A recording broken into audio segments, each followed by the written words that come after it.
ایسے ٹریولر جو ہمیشہ اپنے بغل میں جوتا رکھتے تھے اور جب جوتا پہنتے تھے تو وہ کرتا تھا چور۔ اتنی طلب تھی انہیں دنیا گھومنے کی کہ ہر وقت تیار رہتے تھے۔ ایسے کئی لیجنڈز ہیں ابن بطوطہ کے بارے میں، کیسے وہ ہندوستان پہنچے اور پیغام پہنچانے کا کون سا طریقہ انہیں نایاب لگا، دلی کے کون سے سلطان ان کا سر قلم کرنا چاہتے تھے۔ آئیے دیکھتے ہیں۔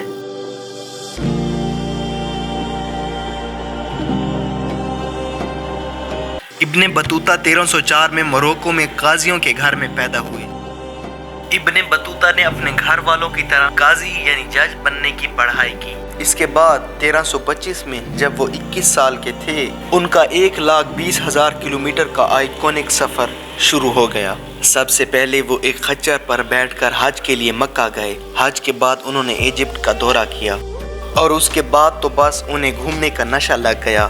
پھر بطوطہ نے طے کیا کسی بھی راستے پر دوبارہ قدم نہ رکھنے کا۔ انہیں نئی نئی جگہ دیکھنے کی چاہت تھی اور وہ اگلے 29 سالوں تک دنیا گھومتے رہے۔ گھومنے کے شوق کے ساتھ ساتھ ان میں ایک سیانہ پن بھی تھا۔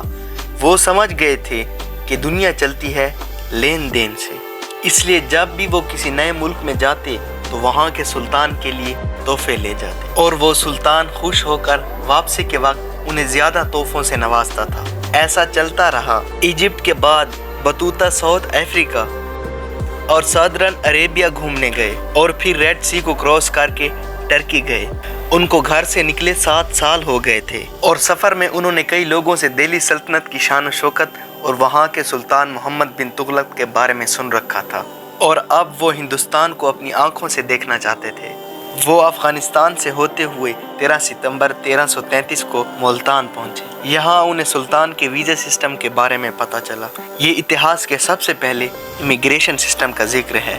بطوطہ کو تغلق کے نمائندوں نے بارڈر پر روک کر یہ سوال کیا، پوچھا وہ دلی کیوں جانا چاہتے ہیں، کہاں سے آئے ہیں اور اس طرح کے کئی سوال۔ پھر ان پر ایک رپورٹ تیار کر کے دلی بھیجی گئی اور انہیں بارڈر پر ہی انتظار کرنے کو کہا گیا۔ دلی سے منظوری آنے کے بعد ہی ابن بطوطہ ہندوستان میں قدم رکھ پائے۔ بطوطہ کا لین دین کا طریقہ ان کے لیے کامیاب رہا اور دھیرے دھیرے وہ امیر ہو گئے۔ وہی طریقہ انہوں نے محمد بن تغلق کے اوپر بھی آزمایا۔ دلی جا کر ابن بطوطہ نے سلطان تغلق کو بھی 30 گھوڑے، اونٹ اور بھی قیمتی سامان تحفے میں دیے۔ آپ سوچئے کہ جس کے سفر کی شروعات خچر پر ہوئی تھی، اب وہ سلطان کو گھوڑے اور اونٹ تحفے میں دے رہا ہے۔ یہ ہوا نا سیانہ پن۔ تغلق نے بطوطہ کے بارے میں پہلے سے سن رکھا تھا اور اس نے بنا سوچے بطوطہ کے آتے ہی اسے قاضی بنا دیا اور 3000 دینار کی تنخواہ مقرر کر دی۔ اس وقت کا ایک خاندان کے پورے مہینے کا گزارا 5 دینار پر ہو جاتا تھا، اس لیے 3000 دینار بطوطہ کے لیے ایک بڑھیا رقم تھی۔ قاضی کے طور پر بطوطہ کا کام فیصلے اور سزا سنانا تھا۔ جیسے شراب پینے پر 8 کوڑوں کی سزا تھی۔ دلی میں بطوطہ نے تغلق کے سپیڈ پوسٹ سسٹم کو بھی دیکھا۔ سسٹم بڑا عجیب تھا اور تھوڑا ریلے ریس جیسا تھا۔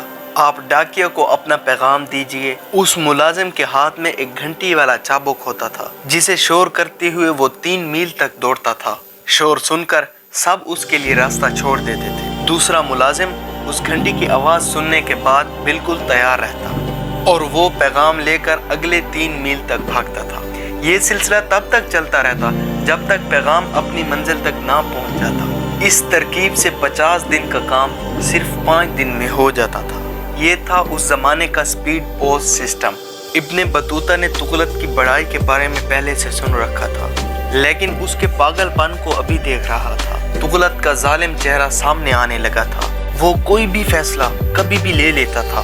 جو کوئی بھی اس کے فیصلے کو منع کرے وہ اسے موت کی سزا دے دیتا تھا۔ ٹھیک اسی سمے تغلق کے گورنر اور اس کے سینا پتیوں نے بغاوت کر دی۔ اب تو اور تغلق غصے سے بھر گیا، وہ کبھی بھی کسی کو بھی مار دیتا تھا۔ بطوطہ بھی تغلق کے چکر میں آنے والے تھے۔ دلی میں بطوطہ نے شادی کر لی اور اس کی بیوی کے والد دربار میں افسر تھے اور اس کے باپ وہ بھی تغلق کے خلاف بغاوت کرنے والوں میں شامل تھے۔ پتہ چلتے ہی تغلق نے اسے مار دیا۔ اب بطوطہ بھی تغلق کے شک کے گھیرے میں تھے۔ بطوطہ کسی فقیر کو مانتے تھے۔ وہ فقیر دنیا داری سے پرے تھے اور سلطان کے حکم کو نہیں مانتے تھے۔ تو پھر تغلق نے کیا کیا؟ اس فقیر کی داڑھی کا ایک ایک بال نچوا کر اور بعد میں اس کا سر قلم کر دیا۔ اگلے دن تغلق نے فقیر کے جتنے بھی جاننے والے تھے ان کا نام نکلوایا۔ صوفی فقیر سے دوستی ان کی جان پر بن آئی۔